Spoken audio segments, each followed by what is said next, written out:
Bonsoir à tous, bienvenue sur le plateau Equinox Soir, votre décryptage quotidien de l'actualité de lundi à vendredi entre 19h et 21h.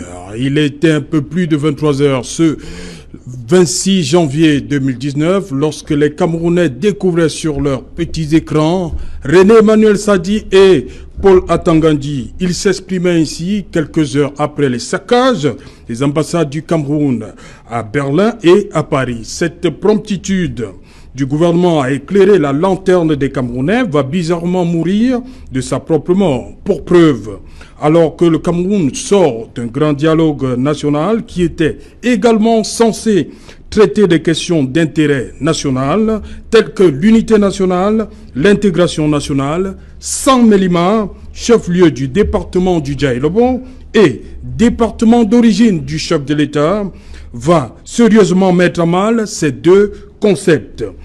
De les 9 et 10 octobre dernier, à ce jour, toujours pas de réaction et du gouvernement et du Rassemblement démocratique du peuple camerounais. Equinox Soir, c'est tout à l'heure à 20h, la grande édition d'information présentée par Cédric Nouffelé. Tout de suite après, ce sera le débrief.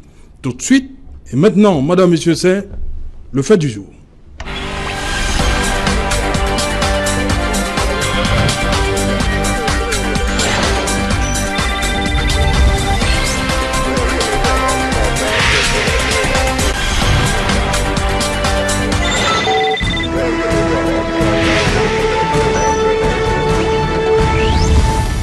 Émeute de San Mélima, le silence assourdissant du régime. Pour en parler ce soir, je suis avec Moïse Xavier Vendor. Bonsoir. Bonsoir Serge. Bienvenue. Merci.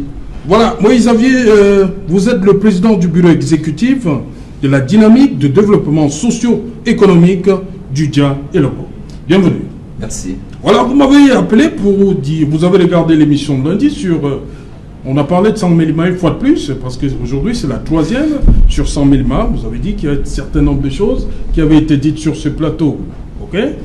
Voilà. J'espère que tout au long de cette émission, vous allez nous en dire un peu plus sur San Mélima, ce qui s'est passé.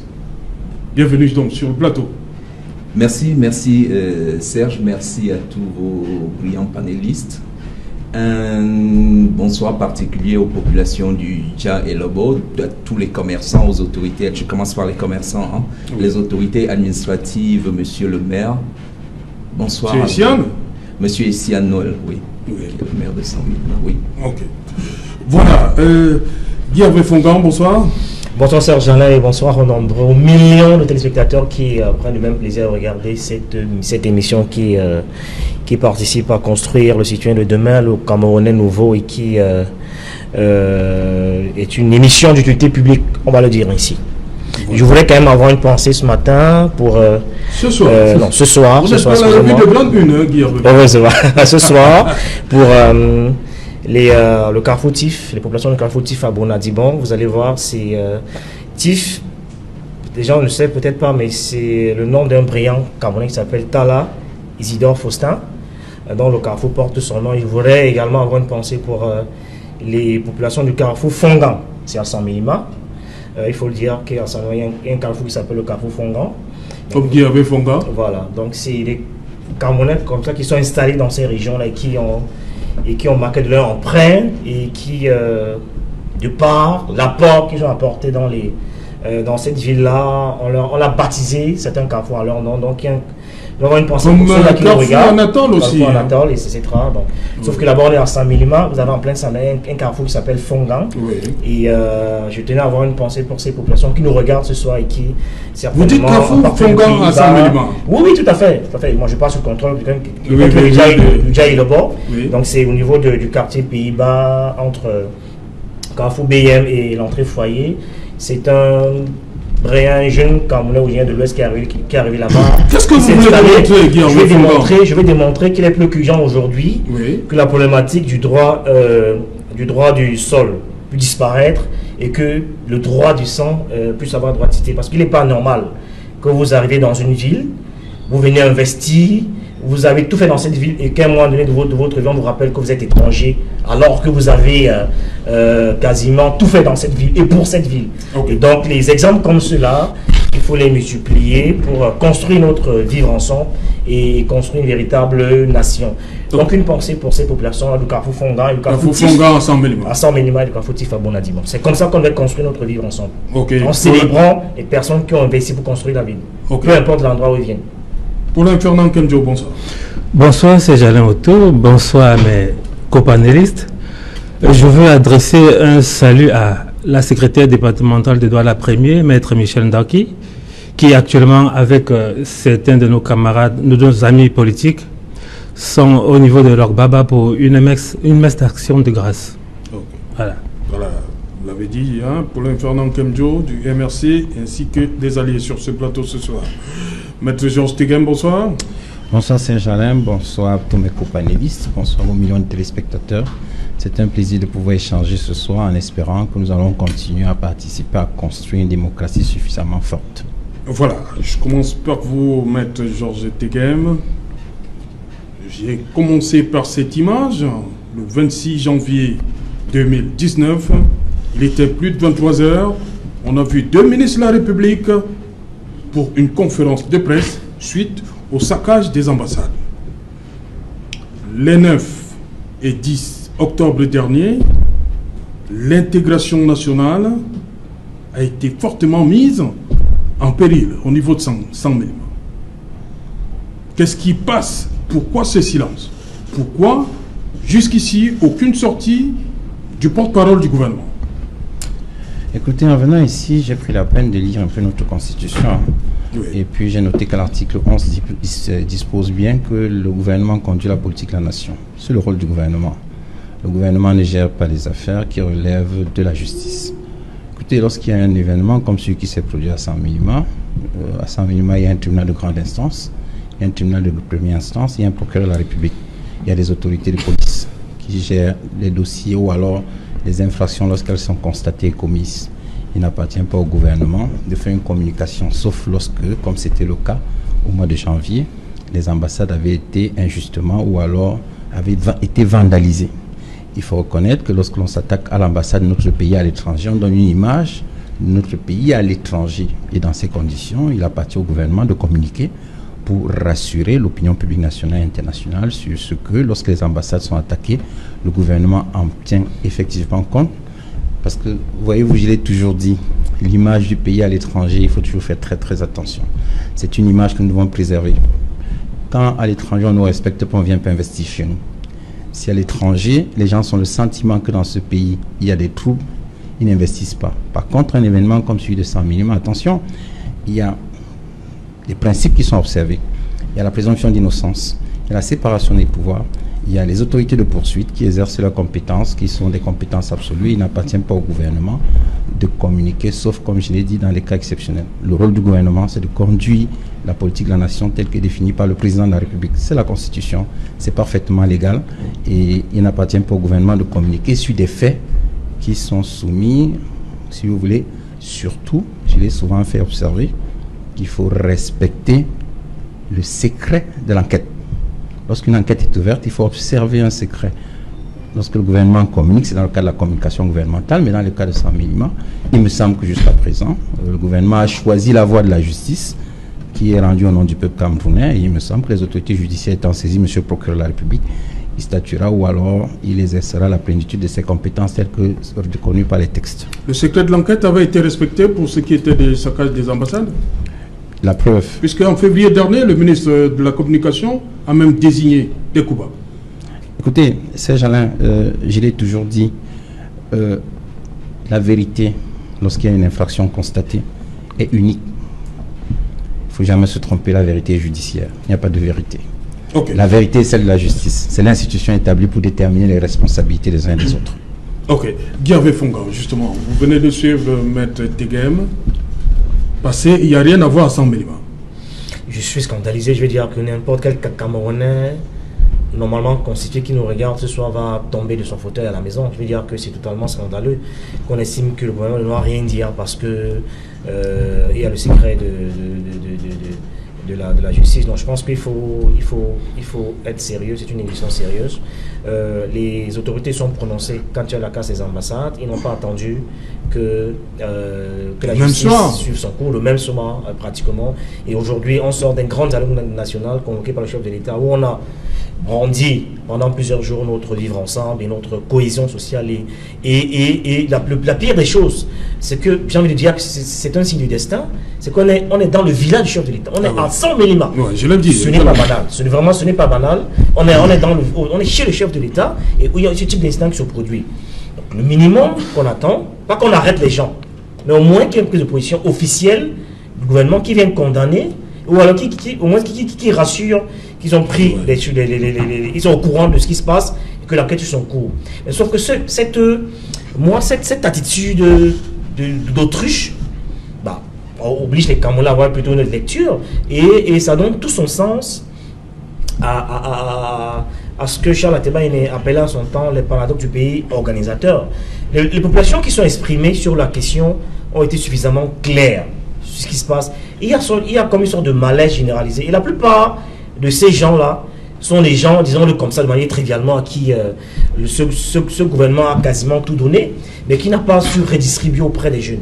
Donc ils ont instrumentalisé les jeunes comme ça pendant de nombreuses années.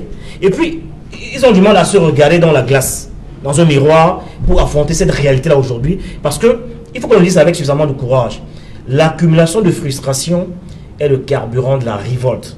Ces gens-là ont tellement accumulé de frustration de la part de ces idées-là. Aujourd'hui, ils sont embarrassés. Ils ne savent pas quel discours ils vont tenir. Condamnés ou alors célébrer. Et à un moment donné, on comprend très bien quelle est la fébrilité avec laquelle ils ont du mal à régler ce problème. On est quand même dans le village du chef de l'État. Eh bien, ça veut dire que le même soir, même, on sera attendu à ce qu'il y ait une réaction immédiate. J'ai envie de rappeler à M. Tegem que l'incident qu'il y a eu, vous souvenez-vous avec Monique Koumatekel, ici à l'hôpital à Kentini, on a vu rapidement un point de presse convoqué un dimanche. Et le ministre était à Douala le lendemain. Le lendemain, il était à Douala le lendemain. Un dimanche, on a fait un point de presse, ce qui était inédit, parce que j'avais toute la mesure de la gravité de la situation. Ils sont mobilisés pour, j'allais dire, apporter la version officielle du gouvernement.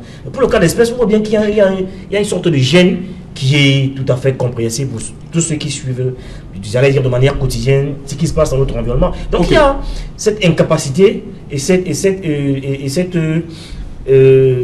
manque de courage à pouvoir se regarder en face, de se dire que vraiment là on a fauté, il n'y a plus rien à faire. Tombant le masque et reculant et laissant les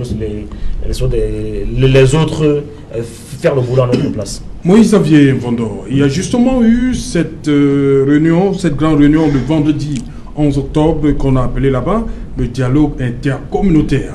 Et le ministre d'État Famdungo, Jacques Famdungo, a pris la parole. C'est pour le ministre. On sait quel rang il occupe. C'est le chef de la délégation permanent du comité central pour la région du Sud. Et le samedi, le dimanche, je crois bien, ou samedi, le ministre Louis-Paul Motazé, qui est le chef de la délégation permanente RDPC pour le dialogue, a réuni les communautés. Est-ce que ces deux membres du gouvernement le faisaient en tant que membre du RDPC ou bien en tant qu'élite du Sud et même élite du dialogue? Merci Serge. Je vais, avant d'embrayer sur votre question, je voudrais replacer les événements dans leur contexte. Oui. Parce que on a tellement entendu sur cet incident que nous autres continuons d'appeler incident. Alors, qu'est-ce qui se passe à Saint-Mélima? Vous avez une famille, un jeune homme est venu épouser une femme dans une famille. Et il y a eu dispute de famille entre beaux-frères. Il a promis d'en découdre avec son beau-frère. Quelques jours après, on retrouve son beau-frère, je peux appeler ça mort, dans un bosquet, dans un village que je connais bien où j'étais. Je suis allé rencontrer les autorités. Alors, le jeune homme qu'on découvre mort, presque en état de décomposition, le chef de village, qui est un oncle à moi, parce que je l'ai dit avec beaucoup d'autorité, qui est un oncle à moi, fait donc appel aux autorités administratives, la gendarmerie et tout ça. On déporte le corps à Saint-Mélima pour les analyses et tout ça qui a été enterré tout de suite. Et les tensions naissent. L'origine du décès, qu'est-ce qu'il y a? Pendant que les autorités judiciaires, gendarmerie, les officiers de police judiciaire sont en train de mener des enquêtes, on retrouve un autre jeune homme avec les babouches du défunt. Voilà. Les babouches du défunt d'abord, avec son téléphone. Ce jeune homme est interpellé pour besoin d'enquête. C'était des babouches uniques? Il était le seul à avoir ces babouches, assemblément? Vous savez, les marques que nous laissons sur nos vêtements, Serge, si vous prenez mon vieux costume, je peux le reconnaître entre 1000. Okay. Donc, les babouches ont été reconnues par les membres de la famille. Quand les babouches sont reconnues par les membres de la famille, le jeune homme est interpellé. Dans vraiment tout le sens du interpeller, quand on interpelle quelqu'un, c'est en respectant ses droits et tout ça. Maître est à côté de moi, il pourra peut-être nous éclairer. Alors le monsieur est interpellé avec le téléphone, il passait des coups de fil avec le téléphone du défunt. Donc il est interpellé. Quand il est interpellé, madame le procureur est saisi de l'affaire. Les enquêtes, il y a un premier petit mouvement d'humeur. Parce que les jeunes avec qui j'ai discuté, qu'est-ce que les jeunes me disent? Les jeunes me disent, nous avons voulu que ce énième décès soit élucidé. C'est pour ça que nous avons demandé à suivre la procédure, à veiller à ce que l'enquête aille exact. Cette version, on a calmé ces jeunes, ils se sont calmés. Le lendemain, la moto va dans le même sillage, hein, on retrouve aussi la moto. Le lendemain, qu'est-ce qui se passe? Parce qu'il faut bien dissocier les événements.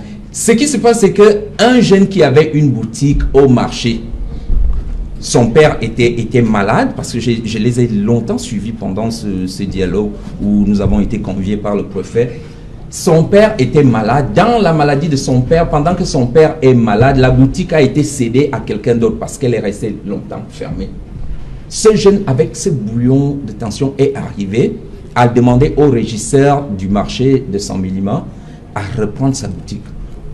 Bon, les explications lui ont été données, ça a créé un autre soulèvement. Celui-là était plus, je vais dire, il était plus important, ces mouvements. Donc, je voudrais déjà dire quelque chose. Je voudrais parler à tous les Camerounais qui suivent votre émission. Il n'y a pas de problème interethnique à Saint-Mélima. Qu'on arrête de nous faire croire qu'il y a un problème interethnique. Serge, chez moi dans mon village, les terres sont cultivées par nos frères. Xavier, il y a cette image qui a circulé. On a vu des originaires de l'Ouest, surtout les Bamoun, partir de Saint-Mélima. Vous dites qu'il n'y a pas de problème? Ils allaient où, les Bamoun? Ces frères sont partis de Saint-Mélima. Pourquoi? Ils ont peut-être leur raison. J'étais en train de dire ceci. Les tensions sont montées, n'oublions pas, on ne peut pas renier aujourd'hui que les tensions sont montées. Oui. Pendant le grand dialogue, je voudrais apporter un rectificatif et répondre à votre question. Le grand dialogue n'a pas initié par le ministre d'État Famé Ndongo, encore moins par le ministre Motez. Le grand dialogue a été initié... dialogue non. Ah ben, appelons ça dialogue intercommunautaire. Non, j'ai dit que le ministre Famé Ndongo est intervenu au cours de ce dialogue intercommunautaire. Voilà, de cette assise. Le ministre Montazet, ça n'a rien à voir. Il est revenu de la mission.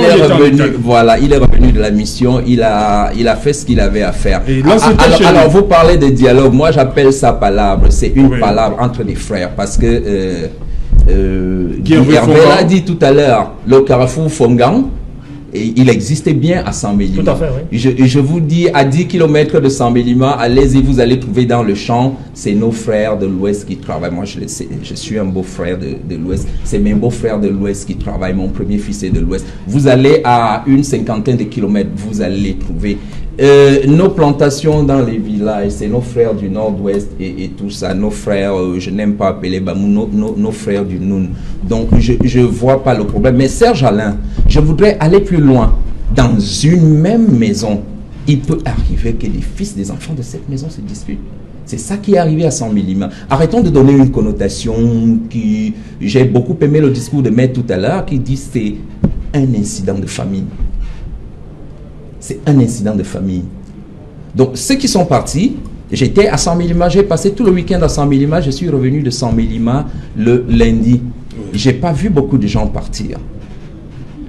Mais je peux encore vous dire, sous le fait de la tension de famille qu'il y a eu, même en parlant de famille, il nous est souvent arrivé à nous tous de claquer la porte et de revenir. Okay. C'est ça. Et je voudrais lancer un appel solennel ce soir à tous mes frères du Noun, mes beaux-frères de l'Ouest, ceux du nous tous qui sont à 100 000. Nous avons besoin pour le développement économique du Dja et Lobo. Le Dja et Lobo a pris du retard dans son développement. Ce n'est pas un secret de polichinelle. La faute à qui? Nous avons la faute à la situation économique du Cameroun. Ce n'est pas que le Dja et Lobo. Moïse, oui, Serge. Justement sur ce dernier cliché, on a parlé des boutiques qui étaient sélectionnées, hein, on détruisait. Je pourrais. Je n'étais pas là-bas. C'est vrai? Vous dites que c'est je peux... Les boutiques des ressortissants du Nord, Serge, de l'Ouest, c'est faux ça? C'est une vue d'esprit. Oui. Hier, en tant que président de la dynamique de développement, j'ai reçu un message de M. Assoumou qui me dit, grand frère, qu'est-ce que vous pouvez faire pour nous? Notre boutique a été vandalisée. Il est représentant de Yomi, quelque chose comme ça. Il m'a envoyé un message. J'ai dit à Serge, recensez-nous, l'État va faire ce qu'il a à faire. Nous, en tant qu'entité de la société civile, nous allons faire ce que nous avons toujours fait. Donc, les boutiques n'étaient pas ciblées. Dans un élan de colère, dans un accès de colère, ça peut arriver. Mais les jeunes de 100 000 ce n'est pas des vandales.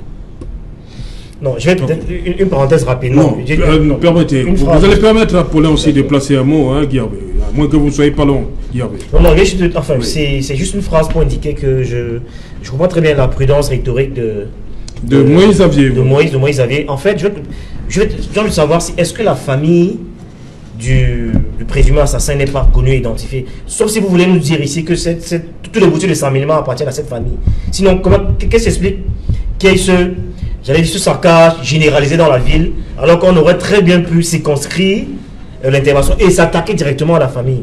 Sauf si vous nous dites ici que toutes les boutiques de 100 000 appartiennent à cette famille. Sinon, on ne peut pas expliquer de manière rationnelle comment est-ce qu'on peut identifier le coupable et aller s'attaquer à toutes les boutiques de la ville. Ça me pose un problème dans votre raisonnement. Oui, vous répondez rapidement. Oui, Guillaume, très rapidement, vous avez raison, hein, mais je voudrais qu'on reparte. Donc il y a malaise en fait. Non, je voudrais repartir. Vous avez raison dans votre logique, mais je voudrais repartir sur le contexte que j'ai situé tout à l'heure, c'est-à-dire ces deux événements qui sont dissociés. La mort du jeune homme et le monsieur, je perds son nom, qui va revendiquer la boutique de son frère au marché. Son frère a bel et bien témoigné devant toutes les autorités à Mondovision. Il est venu témoigner. Donc les deux événements ne sont pas liés, mais par un malheureux concours de circonstances. Ok. Pour Fernand Kemjo, revenons un peu à cette absence de communication, ce mutisme. Comment vous l'interprétez, vous? Merci. Pourquoi le gouvernement ou bien le RDPC ne fait pas de sortie parce que là, l'intégration nationale a été fortement attaquée. J'écoutais les gens d'en face et puis je souriais.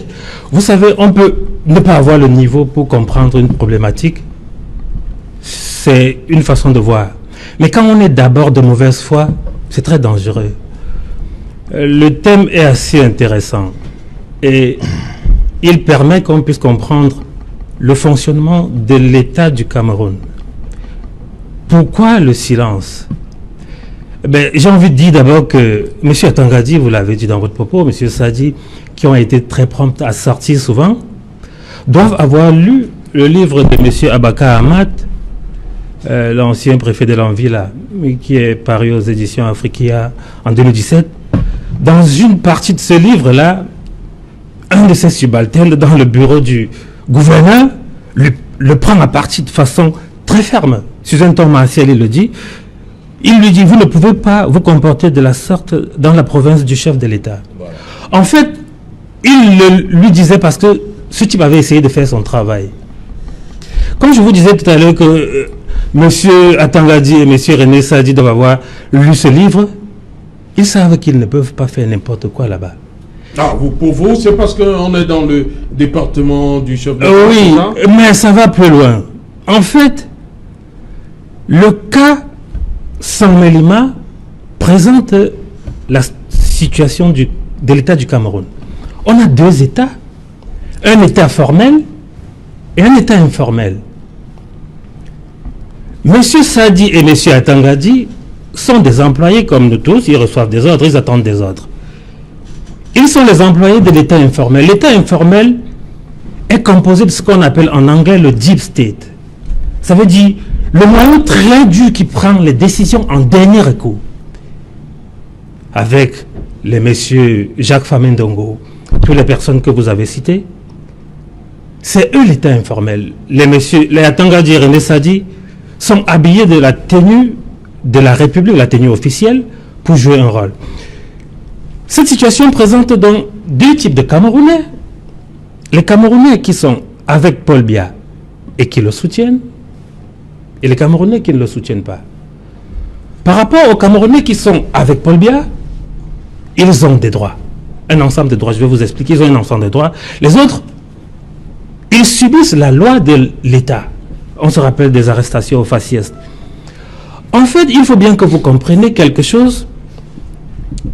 Dans la situation de Saint-Mélima, il y a bien eu, vous avez dit, un dialogue intercommunautaire. Ce n'est pas l'État qui allait là-bas, ce sont les élites. Non, convoqué par le gouverneur du Sud. Le gouverneur qui a la tenue de la République. La tenue de la République. Mais ils se sont essentiellement présentés comme des élites. Parce que toutes ces personnes-là occupent des fonctions. Parce que communautaire, le dernier bastion sur lequel M. Paul Biya et son gouvernement actuel s'adossent, parce que je vous dis, la situation interne au pays, et oser se tirer une balle dans le pied, ça veut dire oser fragiliser le moyen qui te soutient. C'est pourquoi rien n'a été fait. Et j'écoutais tout à l'heure mon ami qui vient, certainement, je ne sais pas s'il vient du Dja là-bas. Le projet pour toutes ces personnes, c'est de chercher à ramener l'événement qui s'est passé au Dja, à Saint-Mélima en dehors de la République. C'est pourquoi vous les entendez dans leur discours, tous essayent de banaliser. Incident, palabre, ça veut dire on essaye de sortir ça du contexte de la République. Et en effet, le dialogue intercommunautaire, qui n'est pas un dialogue qui est porté par... Parce qu'on n'attendrait pas qu'il y ait un dialogue. Ce qu'on attend d'une République, c'est que le procureur de la République prenne la parole. Il dit, par rapport aux événements X, voici les personnes qu'on a arrêtées, voici où se situe l'enquête. C'est ce qu'a suggéré. Hein, non, il a dit, vous avez lu un communiqué d'un procureur?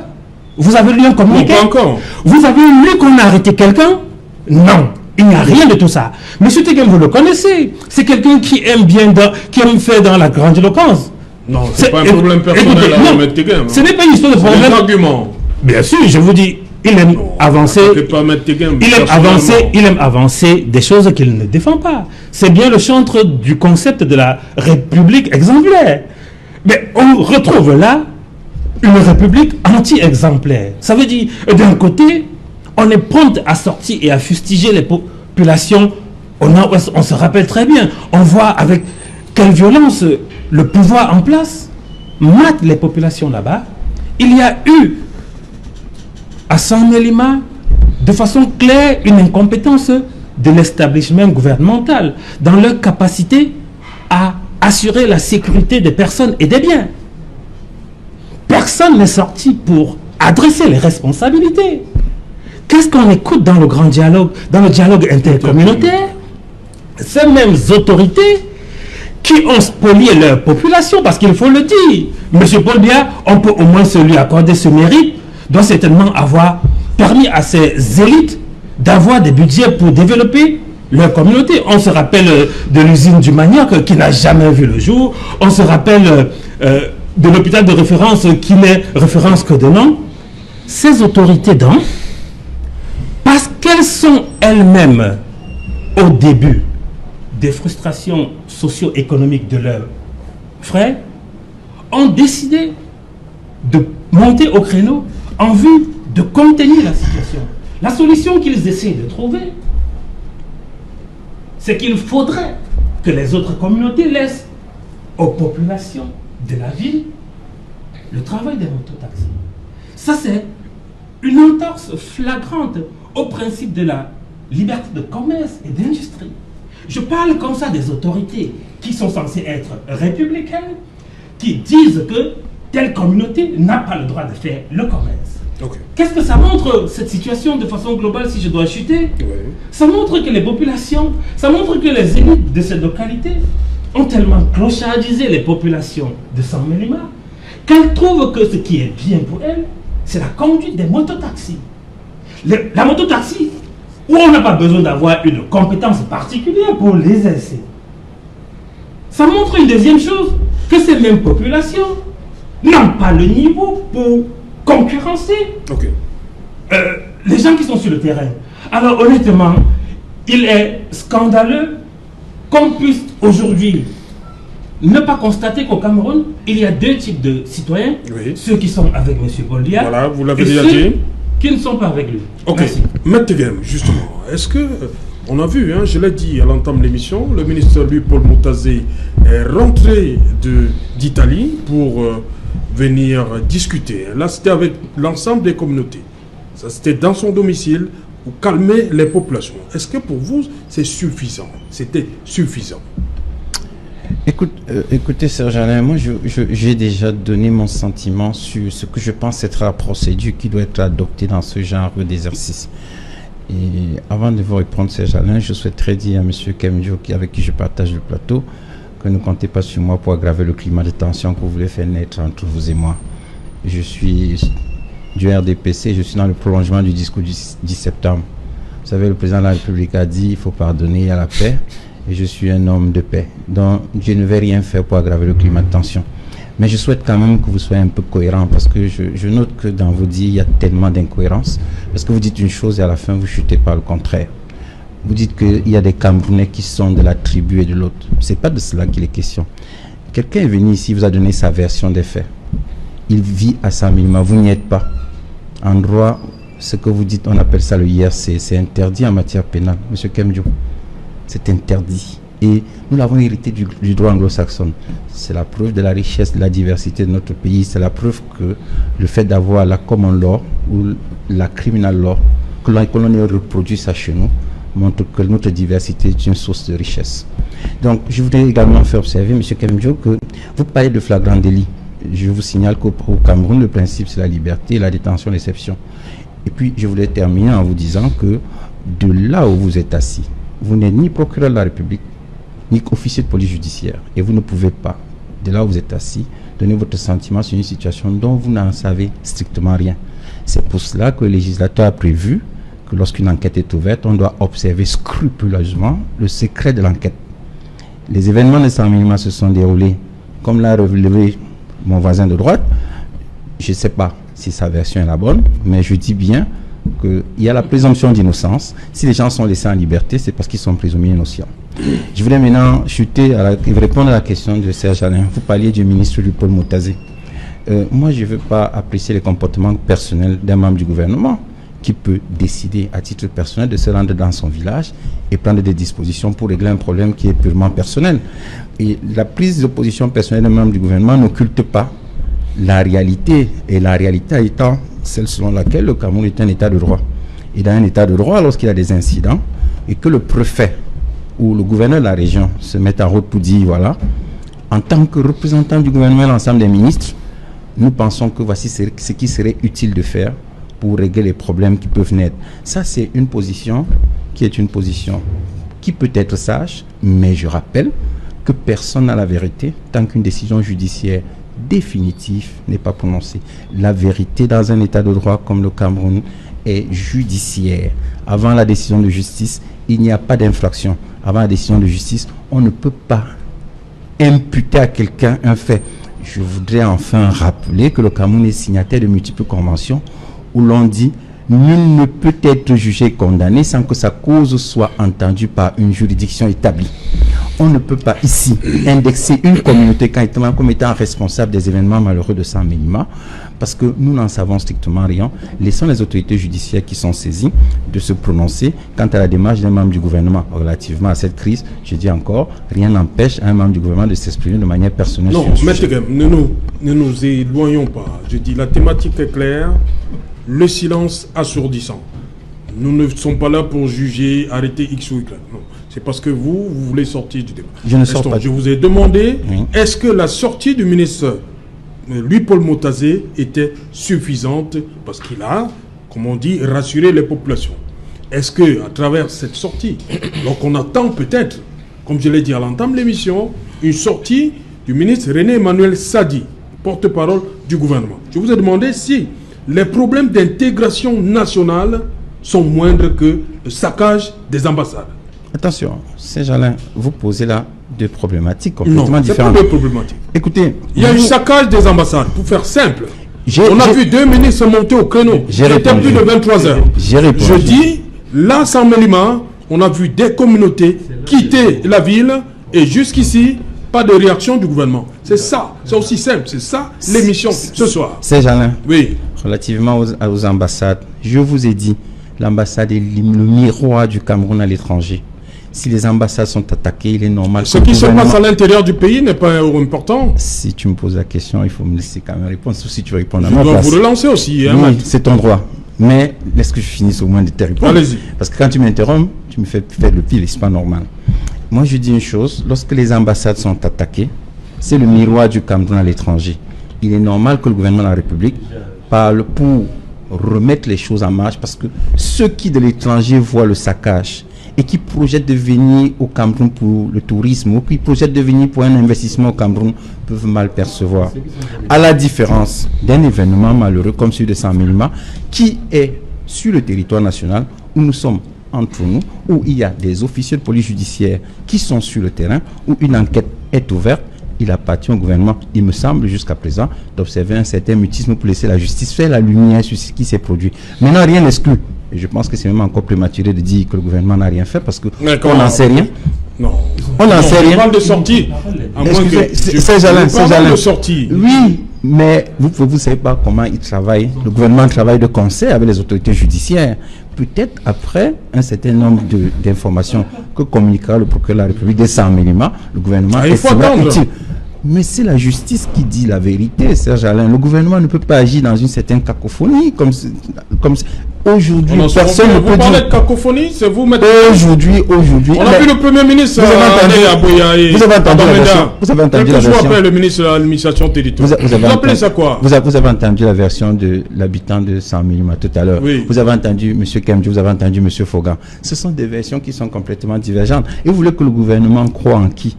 Il est normal, par prudence, pour le gouvernement qui sait que son devoir, c'est de conduire la politique de la nation. Parce que c'est un devoir constitutionnel, ce n'est pas d'intervenir dans les procédures pendantes devant les autorités judiciaires. Donc à 23h le 26 janvier, le gouvernement avait déjà tous les éléments pour communiquer. Le gouvernement, c'était le miroir du gouvernement. C'était le Cameroun à l'étranger, Serge Alain. J'insiste encore dessus. Il faut faire très attention quand on parle d'un pays de l'étranger. Et j'y avais déjà dit, si vous vous en souvenez, je vous avais dit, il y a un monsieur qui est arrivé en France pour se faire soigner, Georges Habache. Oui. Il arrive en France pour se faire soigner. Habache, oui. Le président Mitterrand est en visite en Russie. Il est temps, on l'interroge sur l'incident, il dit je ne parle pas de politique intérieure à l'étranger. Oui. Et quand il revient en France, il accorde une interview pour en parler. Okay. Donc il faut faire très attention lorsque l'on est en étranger de parler de son pays. Moïse Bondor, sur cette... est-ce que le gouvernement a... C'est-à-dire la communication au gouvernement, est-ce que ça vous dérange, ce silence du gouvernement? Ça ne vous dérange pas? Ça ne vous pose pas de problème? Je pense que nous n'avons pas la même perception de ce qui s'est passé à Sam Ménima. Oui, parce que vous commentez ces événements de Sam Ménima étant ici à Douala. Nous y avons été. J'ai entendu tout à l'heure... Monsieur Kemdjo parlait de moto, Non, Monsieur Kemdjo, la réalité est tout autre. Ne nous perdons pas. Pourquoi vous voulez en faire un événement national, une palabre de famille? C'est pas un événement national. Allez chercher des événements nationaux ailleurs.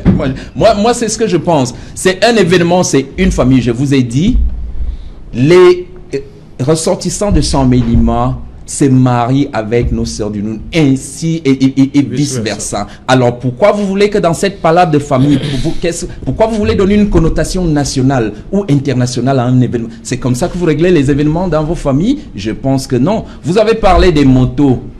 J'ai été dans la salle du début du dialogue jusqu'à la fin, j'ai pas entendu. Le dialogue intercommunautaire. Le dialogue, moi je l'appelle palabre. J'étais assis en face de madame le procureur, à qui le gouverneur a dit: madame le procureur, vous vous saisissez de l'enquête, vous nous tirez cette affaire au clair. Qu'est-ce que vous demandez d'autre? Qu'est-ce que vous voulez? Ce que je vais vous recommander ou conseiller, quand il y a ce genre d'événement, quand vous avez quelqu'un comme moi sur oui, essayez d'être avare en propos dénigrants, je pense que ça nous aiderait plus, parce que ce que vous racontez aujourd'hui ne sert pas le Cameroun tout entier. Je lance un appel, j'en profite, j'ai dit à mes frères du Noun, ceux qui ont... Ok. Et voilà. Permettez, je vais revenir après le journal. Je reviens après le journal. Le temps d'aller à la rencontre de Cédric Noufélé pour les titres du 20h. Bonsoir Cédric, au menu ce soir. Bonsoir Serge Alain. Ce soir, nous parlerons de la situation d'insécurité dans les régions du nord-ouest et du sud-ouest avec ces chefs traditionnels qui ne peuvent plus regagner leur chefferie du fait de l'insécurité. Ils ont tenu une assemblée générale extraordinaire à Yaoundé. Ce sont les chefs traditionnels du département du Lébialem qui attirent l'attention des pouvoirs publics sur la nécessité de pouvoir ramener la paix afin de leur permettre de regagner leur chefferie. Nous en parlerons dans le journal de 20h. Nous évoquerons également les infrastructures routières qui peinent à être réalisées, notamment entre Batienga, Yoko, Tui et Lena, pour relier la région du centre à celle du septentrion. 2 ans après le début des travaux, moins de 15% de taux de réalisation. Le gouvernement a été contraint de résilier le contrat de l'entreprise concernée. Comment en est-on arrivé là? Élément de réponse à suivre dans le journal de 20h. Et dans l'international, nous irons en Guinée-Conakry où des manifestations se multiplient pour contester l'ambition du président guinéen de vouloir modifier la constitution afin de se représenter à un autre mandat présidentiel alors que le deuxième en cours est en train de s'achever. Nous en parlerons dans quelques instants. C'est Jala. Voilà, madame, monsieur, fin de cette première partie Equinox Soir. Rendez-vous dans un instant pour Equinox Soir, deuxième partie. Le temps du débrief, ce sera après le 20h qui vous sera présenté par Cédric Noufélé.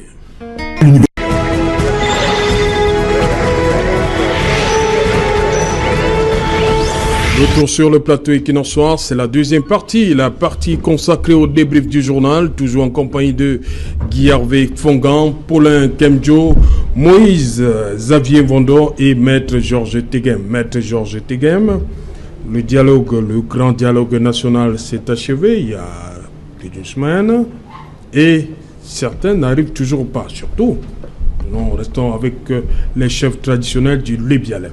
Est-ce que vous comprenez pourquoi ils ne rentrent pas chez eux? Écoutez Serge Alain, je vous ai déjà dit, cette crise est difficilement compréhensible. Il y a une réalité, c'est que le dialogue, le grand dialogue national a peut-être pris fin, mais le dialogue se poursuit. L'objectif final, c'est d'aboutir à une pacification complète de ces zones qui sont désormais des zones à fort potentiel ou alors des zones chrysogènes, qu'on peut employer un vocabulaire qui est depuis un certain temps contextualisé.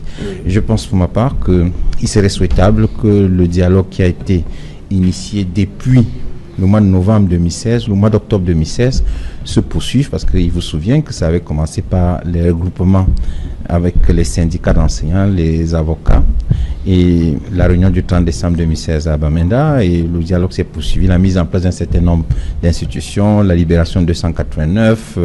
Donc le dialogue, il faut le poursuivre, il faut aller jusqu'au bout en souhaitant qu'à la fin on aboutisse à une pacification complète pour permettre à ces dignes autorités traditionnelles de pouvoir regagner en toute sécurité leur village.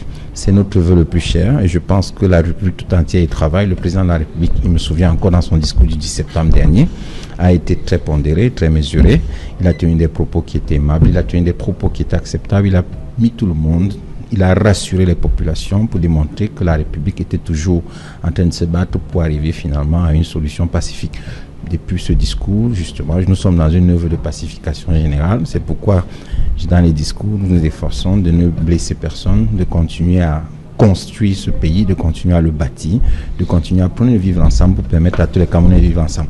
Mais je vais terminer en disant que nous ne serons jamais le pays que nous voulons être chacun d'entre nous si nous ne respectons pas nos institutions, si nous ne formons pas les masses, si nous ne rappelons pas aux masses le respect de la règle de droit, le respect de la loi. Lorsqu'il y a un problème, il y a des autorités qui existent. Il faut s'adresser à ces autorités. Elles ont les compétences nécessaires pour pouvoir résoudre le problème. Et lorsqu'une personne est déclarée non coupable, nous devons respecter les décisions de justice, puisque c'est une décision qui, par essence, vous êtes toujours dans ma question là, maître? Bien sûr, je vous dis que effectivement, vous avez demandé pourquoi. Est-ce que je comprends? Oui. Je vous explique qu'il y a d'abord un problème d'éducation, puisque ceux qui empêchent que ces chefs rentrer chez eux, ce sont des gens pas éduqués. Ils ont un problème d'éducation. L'éducation n'empêche pas, ou alors, si vous voulez, la liberté ne vous autorise pas à empêcher quelqu'un de rentrer chez lui.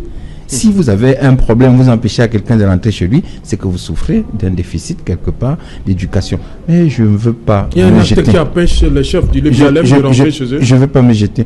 Mais Serge Alain, vous avez parlé tout à l'heure des affrontements entre les groupes sécessionnistes. Vous savez très bien qu'il y a des personnes qui perturbent la quiétude des chefs traditionnels. Sinon, ils seraient rentrés librement chez eux. Tout le monde le sait. Mais il y a une œuvre de pacification qui a été entamée dès le mois d'octobre 2016 et qui se poursuit. Le dialogue est un processus, il se construit.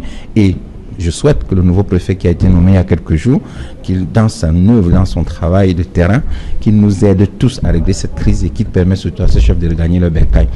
Et la première des choses, c'est de travailler sur l'éducation des masses. Ok. Guillaume Fongan, les chefs du Lébialem. Quand on parle du Lébialem, vous voyez quoi? Devant le nord-ouest. Non.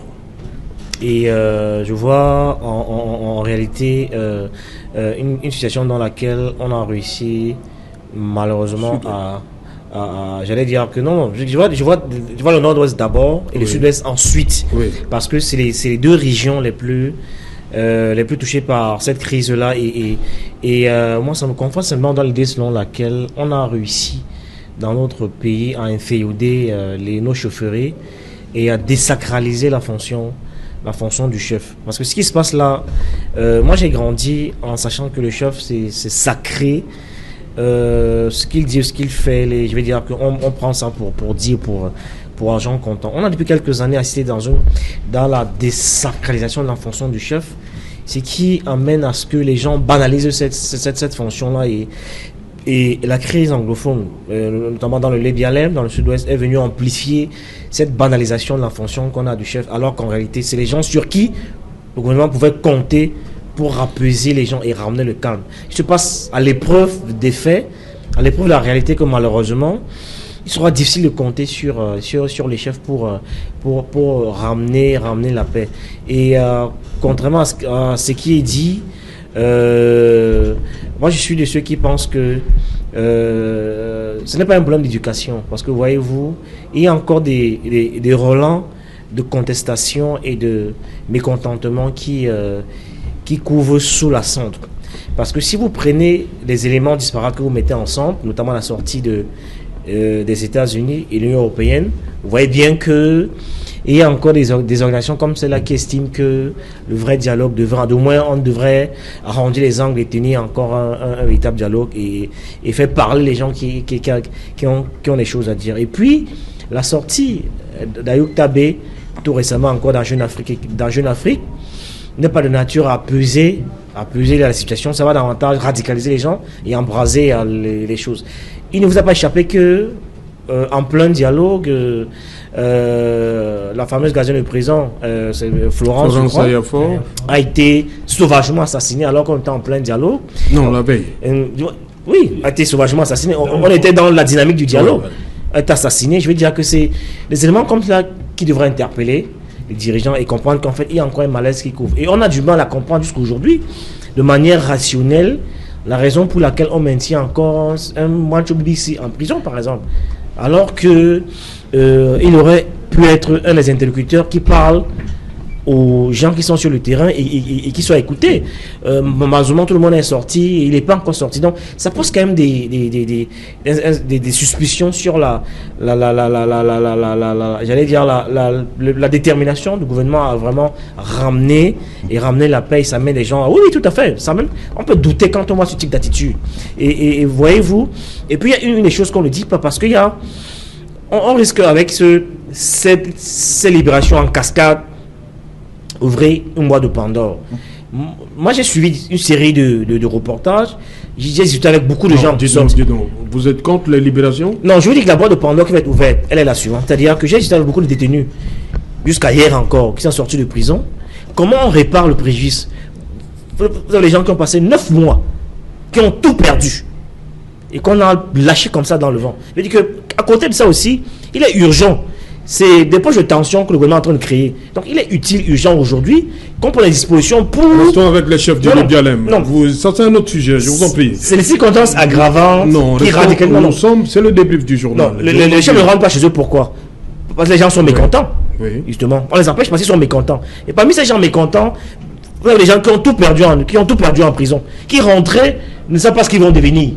Ils ne savent plus quoi faire parce qu'ils ont tout perdu. Il faut aussi qu'à côté, qu'il y ait un dispositif. Dans le Lébialem.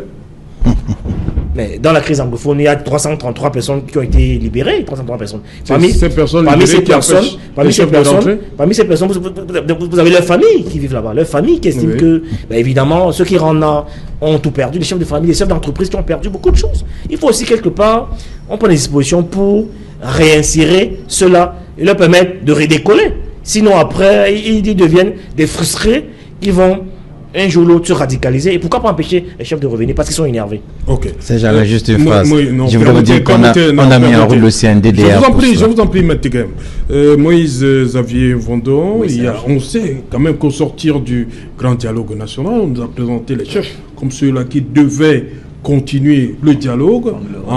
Voilà, pour ramener ceux qui n'étaient pas venus au dialogue à déposer les armes. Maintenant que, pour le cas précis des chefs du Lébialem, ils n'arrivent pas. On sait ce que représente le Lébialem dans cette crise dans le nord-ouest et le sud-ouest.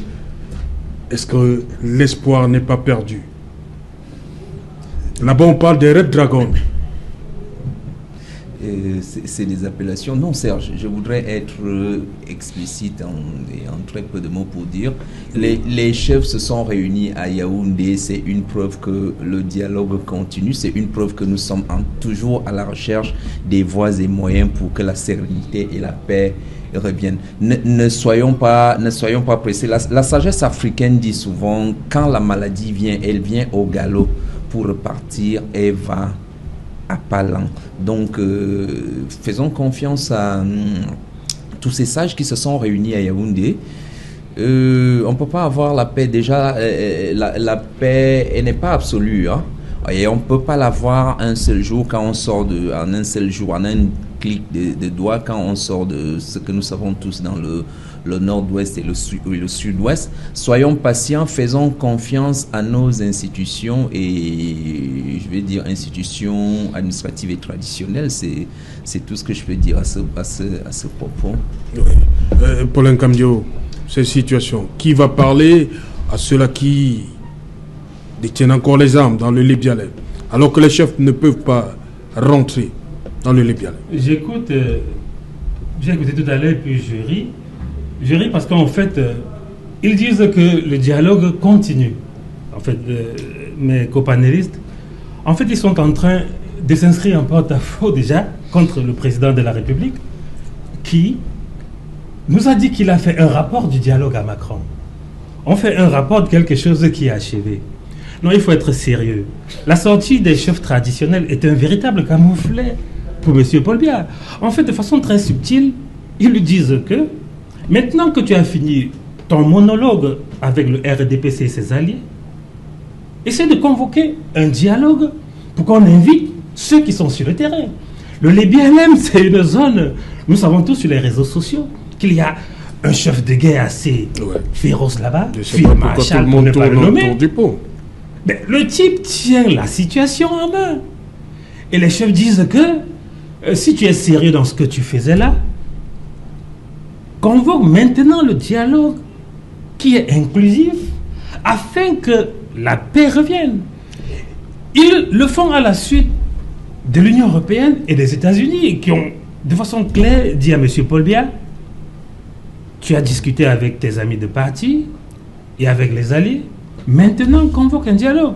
Donc c'est assez amusant de voir qu'on veut donner l'impression comme si les chefs traditionnels essayaient d'évoquer un problème qui n'est pas connu par tous. On sait très bien que ceux qui étaient à ce qu'on a appelé le grand dialogue et qu'on a présenté comme ceux qui avaient déposé les armes, si tant est qu'ils ont été sur le terrain des hostilités à un moment donné, certainement que depuis longtemps, ils n'en étaient plus. Donc ce n'étaient pas ceux avec qui on devait dialoguer, ou du moins, ils ne constituaient pas la partie qui pouvait créer le rapport de force afin que la situation se décrispe sur le terrain. Donc on demande au gouvernement, il est temps de faire maintenant un dialogue inclusif qui met en place toute la communauté nationale. Oui, je voulais dire tout à l'heure à M. Foga que M. Foga, voyez-vous, vous disiez qu'on a libéré 333 personnes qu'on a jetées dans la nature. Non, il y a une institution qui est en place, le CNDDR. On les voit, on les a vus. C'est pas comme si on l'avait que tous les jours. Depuis qu'ils sont sortis, on les voit. Excusez-moi, peut-être que vous les voyez dans vos rendez-vous secrets. Non, non. Mais moi, j'ai pas de l'organe qui existe et qui fonctionne. Je sais pas où vous voulez rencontrer. Peut-être que vous voyez entre vous. Non, mais ils ont les familles, ils ont les maisons. Ils ne tombent pas du ciel. Peut-être que vous voyez. C'est ce que je disais tantôt. Ces gens souffrent le martyre. S'ils vous expliquent donc qu'ils ont ce genre de difficultés, renvoyez-les vers le CNDDR qui est là pour les resocialiser, les éduquer. C'est pour ça que l'institution a été mise en place par le président de la République. C'est pour les gens qui sortent de prison? C'est pour toutes les personnes qui sont dans les conditions qui ont subi les affres et la crise du Nozo. Si les gens sont poursuivis dans le cadre de cette crise, c'est que je pense que c'est parce que quelque part il y avait des choses à leur reprocher. La nation a décidé des armements, des mobilisations réinsertion. C'est pour les gens qui sortent de prison. Je ne veux pas les gens qui n'ont jamais pris les armes. Excusez-moi. Je ne veux pas les gens qui n'ont jamais pris les armes. Monsieur, qui ont fait 9 mois en prison. Si 333 sans avoir pris les armes. Monsieur, 333 personnes ont été libérées. Vous parlez des gens qui n'ont jamais pris les armes et qui sont... Comment? Ah bon? Il y en a qui n'ont jamais pris les armes et qui sont retrouvés en prison. Peut-être que vous en connaissez. Moi, je n'en sais rien. Je n'en sais rien. Je vous pose la question. Je n'en sais rien. Vous pensez qu'il a pris? Je vous en prie. Vous me posez la question. Je vous réponds. Je vous réponds tout de suite. Les armes. Les marchés du 26, j'en ai jamais pris les armes. Excusez-moi. Ils ne sont pas encore libérés. Excusez-moi. Monsieur Ayoub Tabé a pris les armes. Excusez-moi. Monsieur. Nous parlons des 333 monsieur, qui sont libres. Monsieur, oui, tout à fait. Je ne vais pas commenter sur le cas des personnes qui sont encore détenues, les procédures sont pendantes. Donc je ne vais pas commenter le marche au BBC, je n'en sais rien. Je parle des 333 libérés. Et moi, je vous dis, condamné déjà. Je vous dis, mais la condamnation n'est pas définitive puisqu'il exerce les voies de droit qui sont les voies de recours. Mais donc je ne commande pas les procédures. Jusqu'au bout de la logique, on ne s'arrête pas en chemin. Excusez-moi. Jusqu'au bout de la logique. Mais vous avez le droit de présenter vos observations. Mais je vous dis qu'un dialogue est en cours. Il y a eu un grand dialogue national, mais le dialogue se poursuit. Ah, donc l'Union européenne a raison. Le dialogue se poursuit. Vous donnez raison à l'Union européenne. C'est qui demande le vrai dialogue. Monsieur, ils ont raison, l'Union européenne. Monsieur. Ça se poursuit. Monsieur, au Cameroun, en toutes circonstances, c'est le dialogue qui doit primer. Maintenant, comme hier, c'est le dialogue qui est la règle de la République. Et on doit continuer avec le dialogue. La règle de la République, je rappelle, c'est le dialogue. En toutes circonstances, même sur cette table, nous sommes en train de dialoguer. Et je dois vous faire observer que nous n'allons pas faire autre chose que cela. En tout cas, le gouvernement de la République ne fera pas autre chose que dialoguer jusqu'à ce que la paix revienne dans ces deux régions. Maintenant, s'agissant des 333 libérés, si vous les voyez parce qu'ils sont vos amis, il faut leur dire d'aller vers le CNDDR parce que c'est un organe qui a été mis en place pour les resocialiser, les éduquer et favoriser leur insertion. C'est pour ça que cet organe a été mis en place. Que ce soit les personnes qui sortent de prison, que ce soit les personnes qui décident de quitter la brousse d'elles-mêmes, le CNDDR est là pour les aider à se réinsérer. Voilà ce que je voulais faire observer. Le CNDDR est là pour les aider. Je dis bien réinsertion, à se réinsérer. Mais vous savez qu'il y en a qui ont tout perdu. Tout. Je dis bien tout. Monsieur, le CNDDR est là pour eux aussi. Peut-être, monsieur, permettez-moi, dans le cadre du grand dialogue qui devrait se mettre en place, je vais reprendre un peu à mon compte une des propositions de Maurice Kamto concernant les événements qui se sont passés à San Mélima. Il demandait de façon en filigrane, qu'on puisse adresser vraiment sans langue de bois le problème du tribalisme au Cameroun. Non, nous sommes dans le débrief. Je le sais très bien, on est dans le Nous sommes débrief. dans le débrief. Je le sais très bien, on est dans le débrief. Mais quand on parle du dialogue, quand on parle de chef traditionnel du Libéral. Écoutez, M. Tegem Depuis parle du dialogue. Je dis très bien, si on doit installer un dialogue demain, il faudrait qu'on adresse toutes les problématiques qui portent atteinte au vivre ensemble. Et au nombre desquelles se trouve le problème du tribalisme. Que le Conseil européen demande. Que vous le vouliez ou non. J'ai par exemple aujourd'hui une des sorties du LACAM qui s'est prononcée sur le grand dialogue, sur les émeutes de San Milima, qui faisait déjà savoir qu'en 91, il y a eu de tels incidents dans cette localité. Et voilà ce qu'il disait. Voilà. Et voilà ce qu'il disait. Aucune communauté ne saurait continuer à assister impuissante et sans réaction à l'atteinte permanente à la sécurité de ses membres et de ses biens. Qu'on le veuille ou non, que les gens d'en face voient la situation qui se passe au Cameroun sous le prisme qui leur plaise ou pas, il n'empêche que les autres voient la situation sous une autre forme.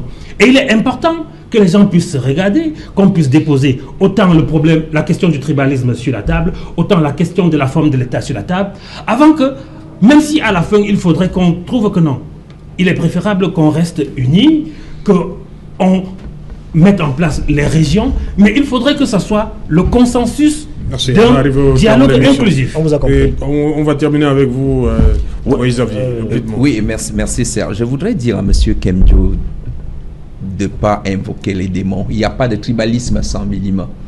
Attendez quand il y aura tribalisme à 100 millimètres. Pour le moment, je suis la bouche la plus autorisée sur ce plateau et je vous dis, il n'y a pas de tribalisme. Trouvez d'autres paradigmes, trouvez d'autres mots, mais il n'y a pas de tribalisme à 100 millimètres. Si vous aviez été, vous auriez écouté le chef de la communauté Bamileke à 100 millimètres qui vit depuis... On appelle ça la propagande par le miroir. Je ne fais pas de propagande. Persuadez-vous qu'il n'y en a pas. C'est votre problème. Persuadez-vous. Vous faites la politique, je ne la fais pas. Je vous parle du concret, du réel. Il n'y a pas de tribalisme. La politique, c'est quoi? Vous participez à la gestion de la société, vous? Si vous voulez... La politique, c'est quoi? Élevons le niveau. Nous tous, en tant que citoyens, on fait la politique. Élevez le niveau et vous allez comprendre de quoi je parle. Ok, merci. Non, je l'ai rapidement. Une phrase pour dire que non, je pense qu'on ne peut pas venir sur un plateau ici dire comme si on inventait les choses. Une des solutions qui me semble urgente à mettre sur pied, c'est qu'il faut, je pense sous le contrôle le maître, il faut qu'il y ait une pénalisation du tribalisme. Il faut qu'on en arrive là. Vous vous souvenez sans doute qu'en 1999, quand Monseigneur Jean Zoua décède, quand l'autre André Wiki doit le remplacer, on a barré la route à Yaoundé en estimant qu'il n'est pas rentré dans la ville parce qu'il était originaire de merci. Pour les chefs, il faut que le gouvernement, il faut que les chefs soient apolitiques de manière brutale. Vous avez compris, vous avez parlé d'une seule phrase. Vous êtes à 8 phrases. Merci Guillaume Fonga. Merci Guillaume Fonga, merci Paulin, merci Matt Tegem, merci à vous Moïse et Xavier Fontor. Bonsoir, nous sommes arrivés au terme de cette édition. Bonsoir, Otoakam.